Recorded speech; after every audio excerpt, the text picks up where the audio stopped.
կար այդ տպավորությունը, որ եվրոպացիք շատ մեծ նշանակություն են տալիս խաղաղության այդ պայմանագրի թե համաձայնագրի տեքստի ամբողջականացմանը եւ ակնկալում են շուտափույթ ստորագրություն։ Պարզ է, որ այդ տեքստը վաղուց մենք գիտենք, որ ինքը ամբողջությամբ վերջացել է, եւ մենք գիտենք, որ այո, այդ ստորագրության չստորագրելը ամբողջությամբ Ալիևի կողմ։ Եվ դրա մասին Ալիևը գտնվելով Տիրանայում եւ այդ պայն հայտարարելով, որ այս ինչ լավ թուղթ ենք մենք գրել, Ադրբեջանը Բաքվից հերթական բանն է, տարածքային պահանջն է ներկայացնում Հայաստանին, թե տարածքային պահանջ չէ, հիմա զինանշանից են կպել, այսինքն Ադրբեջանը ամեն կերպ ցույց է տալիս, որ ինքը չի ստորագրել այս փաստաթուղթը,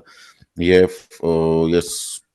արդեն ինչքան ժամանակ է այս ինչ էս խաղաղության մասին խոսում են, այսպես կոչված խաղաղության, ասում եմ, որ այս պայմանագրի ստորագրումը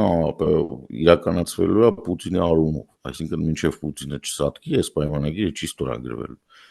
ինչպես նաև չի ստորագրվելու ոչ մի պայմանագիր Ռուսաստանի եւ Ուկրաինայի միջեւ։